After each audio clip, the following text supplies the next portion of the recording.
Good evening बेटा, good evening for all of you. देखिए, कल तक अपना जो पॉइंट हुआ था वो था सेल, और सेल के बाद में फिर अपना था विद्युत वाहक बल, टर्मिनल विभवांतर और आंतरिक प्रतिरोध में संबंध। और आज जो अपना पॉइंट शुरू होने वाला है वो है सेलों का संयोजन। तो जिस तरह से हम लोगों ने प्रतिरोधों का संयोजन किया था उसी तरह से आज हम सेलों के संयोजन के बारे में बात करेंगे। तो सेलों का संयोजन होता क्या बेटा? दो या दो से अधिक सेलों को आपस में जोड़ने की प्रक्रिया को कहते हैं सेलों का संयोजन। दो या दो से अधिक सेलों को आपस में जोड़ने की प्रक्रिया को क्या कहते हैं? सेलों का संयोजन। देखो बेटा, सेलों का संयोजन भी हम दो ही प्रकार से करते हैं, और पहला जो संयोजन है वो है सेलों का श्रेणीक्रम संयोजन। तो आप थोड़ा सा ध्यान देंगे, सेलों का श्रेणीक्रम संयोजन, सेलों का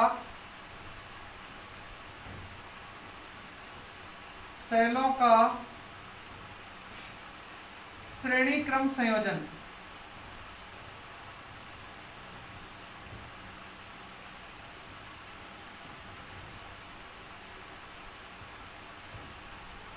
सेलों का श्रेणीक्रम संयोजन। तो सेलों का श्रेणीक्रम संयोजन बेटा किसे कहते हैं? सेलों का श्रेणीक्रम संयोजन किसे कहते हैं? सेलों का ऐसा संयोजन जिसमें प्रथम सेल के धन सिरे को तथा अंतिम सेल के ऋण सिरे को परस्पर जोड़ने के लिए एक अतिरिक्त प्रतिरोध या फिर एक बाह्य प्रतिरोध का सहारा लिया जाता हो, उसे सेलों का श्रेणीक्रम संयोजन कहते हैं। दूसरे शब्दों में क्या कह सकते हैं हम लोग कि सेलों का ऐसा संयोजन जिसमें धारा का मान नियत रहे और विभव का मान बदलता रहे। धारा का मान तो नियत रहे और विभव का मान बदलता रहे, उसे क्या कहते हैं बेटा? सेलों का श्रेणीक्रम संयोजन कहते हैं। तो देखो, आपके सामने चित्र बनाते हैं सेलों के श्रेणीक्रम संयोजन का। देखो बेटा, ये अपने पास हो गया प्रथम सेल E1, ये इसका इंटरनल रेजिस्टेंस हो जाएगा R1। ये लो भाई, सेल को अपन इस प्रकार से केंद्रित कर देंगे या इसके सीमांकन को कर देंगे। ये पहला सेल हो गया बेटा। दूसरा जो सेल है वो दूसरा सेल बेटा ये है, E2 सेल है, और R2 इसका आंतरिक प्रतिरोध है। इसे भी आप केंद्रित कर दो। इसे भी हम क्या कर देंगे भाई? केंद्रित कर देंगे इसी प्रकार के एक बॉक्स में। इस संयोजन को पूरा करने के लिए इसके साथ एक बाह्य प्रतिरोध कैपिटल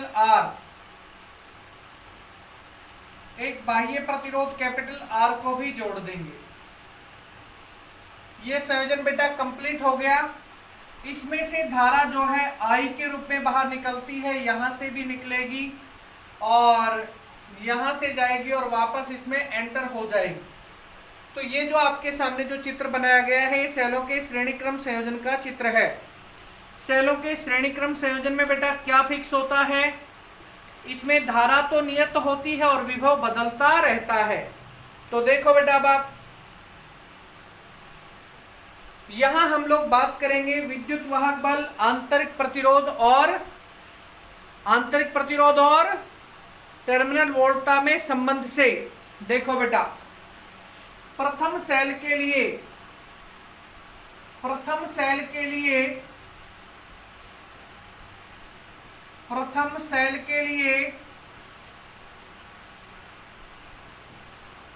E, V तथा R में संबंध से बेटा बताना एक बार आप लोगों को दिख रहा है कि नहीं दिख रहा है? ये ठीक है, अच्छी बात है, दिख रहा है तो। और नहीं दिख रहा होता तो बेटा इसको थोड़ा बहुत और घुमाना पड़ता अपने को। देखो बेटा, E बराबर क्या होता है? V प्लस IR होता है। तो यहां देखो अपने पास क्या होगा? E1 बराबर V1 प्लस IR1। तो V1 बराबर क्या लिख देंगे हम लोग भाई, सीधा सा है E1 माइनस IR1।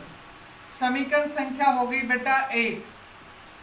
इसी प्रकार द्वितीय सेल के लिए, द्वितीय सेल के लिए,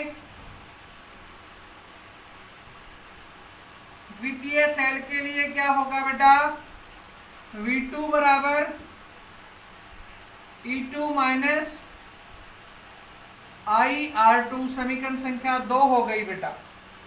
ठीक है, दोनों सेलों की बात कर ली हम लोगों ने कि भाई V1 बराबर तो हो गया E1 माइनस IR1 और E2 बराबर हो गया वो जो V2 बराबर हो गया E2 माइनस IR2।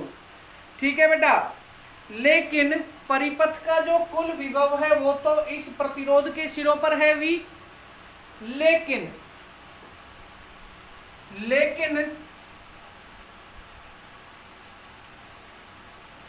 R प्रतिरोध के सिरों पर विभव, R प्रतिरोध के सिरों पर विभव, सिरों पर विभव, लेकिन R प्रतिरोध के सिरों पर विभव क्या होगा बेटा, V बराबर IR। समीकरण संख्या होगी बेटा 3 तथा V बराबर V1 प्लस V2। तो बेटा समीकरण 1, 2 और 3 सबके मान रख दो इसमें आप। समीकरण 1, 2 तथा 3 से मान रखने पर IR बराबर E1 माइनस IR1 प्लस में E2 माइनस IR2। कोई प्रॉब्लम नहीं है ना बेटा। इस ब्रैकेटों में बेशक से इनको आप बंद करो तो कर दो और नहीं मन में आए तो मत करो, कोई दिक्कत नहीं है बेटा। एडजस्ट कर दिए इसको। अब आप क्या हो जाएगा, IR बराबर E1 प्लस E2 अलग ब्रैकेट में आ गया और माइनस IR1 प्लस R2 ये अलग ब्रैकेट में आ जाएगा। तो इसको आगे और बढ़ा लो आप। I बराबर क्या होगा, सॉरी IR बराबर बेटा, सॉरी IR बराबर, एक मिनट, एक चीज, एक काम कर लो आप, इस जो माइनस का जो मान है इधर वाला, इसे आप LHS में ले आओ बेटा। IR तो अपने पास यहाँ पे विभव है ये, और ये भी विभव है, विद्युत वाहकफल को एक तरफ और विभव को एक तरफ। ऐसा कर लो, IR प्लस में IR1 प्लस R2 बराबर E1 प्लस E2, ऐसा कर लीजिए। IR प्लस में IR1 प्लस R2 बराबर E1 प्लस E2। तो देखो बेटा अब क्या होगा, अपने पास हो जाएगा ये मान, I को कॉमन निकाल लो सब में से, R1 प्लस R2 बराबर E1 प्लस E2। तो I बराबर क्या हो जाएगा बेटा, E1 प्लस E2 अपॉन में R plus R1 plus R2। ये बेटा आप लोगों के श्रेणी क्रम संयोजन में प्रवाहित होने वाली विद्युत धारा है, और इसको हम लोग समीकरण संख्या 4 नाम देंगे। समीकरण को क्या नाम देंगे बेटा, समीकरण संख्या 4 नाम दे देंगे। तो देखो बेटा अब आप इसको थोड़ा और एडजस्ट कर सकते हैं। यदि n सेल होते तो इसमें, यदि n सेल हो तो E1 plus E2 plus E3 plus dot dot dot plus E N बराबर ई एक्वा। ये बेटा लिमिटेशन के लिए होता है एक्वा। तथा R1 plus R2 plus R3 plus dot dot plus Rn बराबर क्या हो जाएगा बेटा, ये ई एक्वा हो गया, तो ये क्या हो जाएगा R एक्वा। तो मान रख दो समीकरण 4 में, समीकरण 4 से मान हो जाएगा I बराबर ई एक्वा अपॉन में R प्लस R एक्वा। तो बेटा समीकरण संख्या 5 जो है वो n सेलों के लिए हो जाएगी और समीकरण संख्या 4 जो है वो 2 सेलों के लिए हो जाएगी। ठीक है बेटा, क्लियर हुआ कि नहीं हुआ ये आप लोगों को बताना है। बताओ बेटा, आप लोगों को शायद दिखाई भी दे गया हो गया पूरा। तो इसी के साथ बेटा आज का अपना वीडियो अपन यहाँ पे कंप्लीट करते हैं। देखो बेटा, ये स्थिति है आपके पास। देखो प्रथम सेल के लिए और द्वितीय सेल के लिए पहले तो क्या ज्ञात कर लिया, V1 और V2 ज्ञात कर लिया। फिर इस R के सिरों पर विभव को देख लिया, V बराबर V1 प्लस V2 इसमें मान रख दिए सबके। तो अपने पास इसके बाद क्या किया, इस प्रतिरोध और विभव को एक तरफ निकाला है, विभव को एक तरफ निकाला है, इधर विभव है और इधर विद्युत वाहक बल है। इसमें से फिर I को कॉमन निकाल लिया, सारे प्रतिरोध हो गए, यहाँ पे विद्युत वाहक बल हो गया। तो I बराबर हो गया E1 प्लस E2 अपॉन में R plus R1 plus R2। ठीक है, अब यदि n सेल हो तो सबको देख लो, जोड़ लो।